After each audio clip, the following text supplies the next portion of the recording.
हम जो बात कर रहे हैं वो है बीएसएनएल का शेयर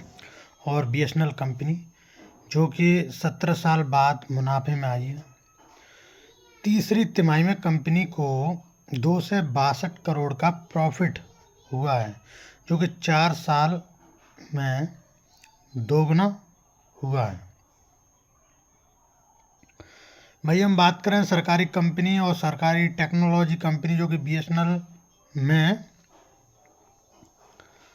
वित्तीय वर्ष 2024-25 की तीसरी तिमाही में 262 करोड़ रुपए का मुनाफा हुआ है और 17 साल में यह पहला मौका है जबकि कंपनी को यह मुनाफा हुआ है। और आखिरी में 2007 में बीएसएनएल किसी भी तिमाही में प्रॉफिटेबल नहीं रही। 2007 में बीएसएनएल किसी तिमाही में प्रॉफिटेबल रही थी। 2007 में तो प्रॉफिटेबल रही थी और केंद्रीय मंत्री ज्योतिरादित्य जो सिंधिया ने शुक्रवार को 14 फरवरी को इसकी जानकारी दी और अक्टूबर-दिसंबर 2024 में कंपनी का जो कि मोबिलिटी सर्विस में होने वाले रेवेन्यू में 15% और fibre to fibre home FTTH revenue में 18%, लीड लाइन में सर्विस में रेवेन्यू में पिछले साल की समान तिमाही में तुलना में 14% की बढ़ोतरी हुई है। भाई हम बात करें पिछले 4 साल में तो बीएसएनएल का एबिटा जो कि 1100 करोड़ रुपए में दोगुना होकर लगभग 2100 करोड़ रुपए हो गया है। और वही हम बात करें लगातार जो कि कंपनी लागत कम करने से नुकसान 1800 करोड़ का कम हुआ है। जो लागत कम करने से जो नुकसान जो कंपनी को है वो 1800 करोड़ रुपए का कम हुआ है। और संचार मंत्री सिंधिया ने बताया है कि कंपनी ने मौजूदा वित्तीय वर्ष 2024-25 और अपनी फाइनेंशियल कॉस्ट और जो ओवरऑल जो एक्सपेंडिचर में कटौती की है और जिससे पिछले साल की तुलना में घाटे में 1800 करोड़ रुपए से ज़्यादा की कमी आई है। और उन्होंने कहा है कि कंपनी का जो कस्टमर बेस भी बढ़कर दिसंबर तिमाही में 9 करोड़ हो गया है और जून में यह 8.4 करोड़ रुपए था। वही हम बात करें जून तक देश में 4 जो कि 4GB के लिए 1 लाख टावर सर्विस देंगे।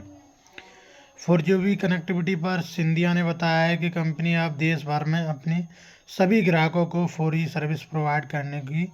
दिशा में आगे बढ़ रही है और जो कि टारगेट के कुल 1000 टावरों में से लगभग 75,000 टावर लगाए जा चुके हैं और लगभग 60,000 शुरू हो चुके हैं और उनमें से तकरीबन इस साल जून तक सभी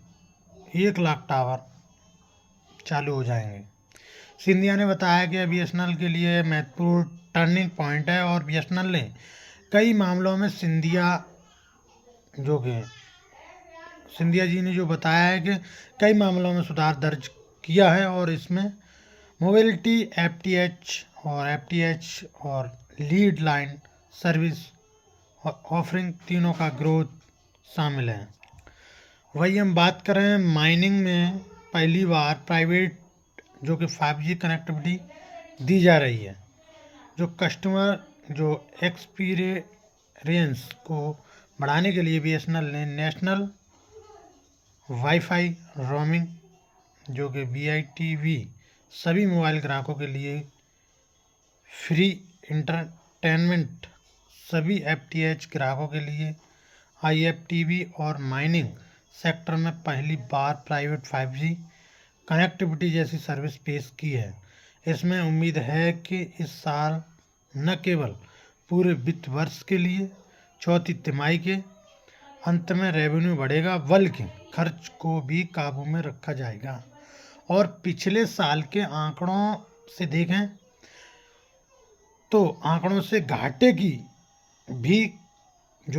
भी कम करने की कोशिश की जा रही है। जो एविडा क्या कहता है, जो एविडा है वो यानी कि earning before internet and text and depreciations एवं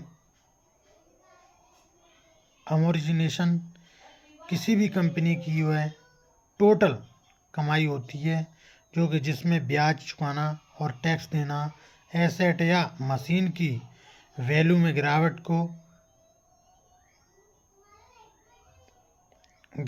को कंपनसेट करना और पुराने लोग या कर्ज चुकाने में खर्च होने वाली लागत शामिल नहीं होती। एविडा किसी भी कंपनी यानी फर्म के ऑर्गेनाइजेशन इसके संचालन की स्थिति बताता है और इसका जो उपयोग है वो आमतौर पर कंपनी अपने बिजनेस को एवेल्युएट करने के लिए करती है। इसे कैलकुलेट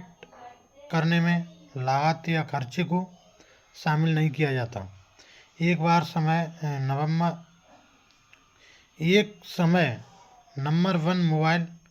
ऑपरेटर भी रहा है बीएसएनएल। भारत के पूर्व प्रधानमंत्री अटल बिहारी वाजपेयी ने 19 अक्टूबर 2002 को लखनऊ में बीएसएनएल मोबाइल सर्विस की शुरुआत की। लॉन्च होने के 17-1-2 साल में भारत की नंबर 1 मोबाइल सर्विस बन चुकी थी और निजी जो ऑपरेटरों ने बीएसएनएल के लॉन्चिंग के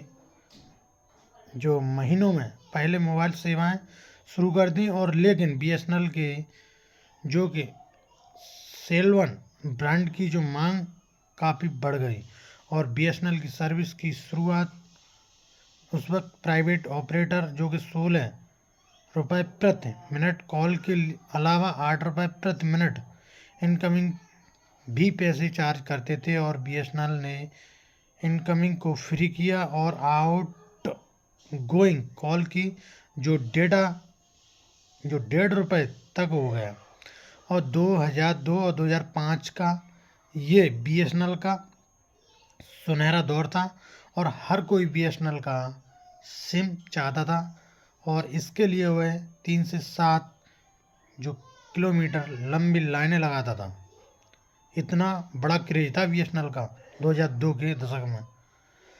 अब हम बात करें बीएसएनएल की ऐसी हालत क्यों हुई, तो बीएसएनएल 2000 में स्थापना के बाद बीएसएनएल की अधिकारी निजी जो ऑपरेटरों को चुनौती देने के लिए जल्द से जल्द मोबाइल सर्विस शुरू करना चाहते थे और लेकिन उन्होंने जरूरी सरकारी सहमति नहीं मिली और जल्द से जल्द सरकारी सहमति नहीं मिलने के दौरान आगे भी जारी रहा और 2006-2012 के बीच जहां बीएसएनएल की क्षमता में मामूली मुनाफा हुआ, वहीं प्राइवेट ऑपरेटरों को कहीं ज़्यादा मुनाफा हुआ और लोगों ने नेटवर्क कंजेक्शन और अन्य समस्याओं के कारण बीएसएनएल छोड़ प्राइवेट कंपनियों की ओर रुख कर लिया। साल 2010 में जब 3G स्पेक्ट्रम की जो कि नीलामी हुई तो सरकारी कंपनी होने के कारण बीएसएनएल ने हिस्सा नहीं लिया और बाद में बीएसएनएल को इसकी दाम पर जो कि स्पेक्ट्रम मिले और जिस दाम पर निजी कंपनियों को मिले थे और बीएसएनएल को वाईमैक्स तकनीक पर आधारित जो ब्रॉडबैंड वायरलेस एक्सेस या BWA स्पोर्ट्स के लिए भी जारी कर बड़ी भारी रकम देनी पड़ी और इसका सीधा असर बीएसएनएल को आर्थिक स्थिति पर पड़ा। देश में मोबाइल क्रांति को जोर पकड़ने के साथ ही लैंडलाइन कनेक्टिविटी में तेज़ी से गिरावट आई और 2006-07 में बीएसएनएल के 3.8 करोड़ लैंडलाइन ग्राहक थे जो कि 2014-15 में घटकर 1.6 करोड़ रह गए। अब 4G स्पेक्ट्रम की नीलामी हुई तभी बीएसएनएल को बाहर रखा गया और इससे देरी के कारण जहां प्राइवेट कंपनियां देश में 5G रोल आउट कर चुकी थी, वहीं BSNL 4G पर ही अटक कर रह गई। ये पूरी BSNL की कहानी थी जो हमने आपको बता दी।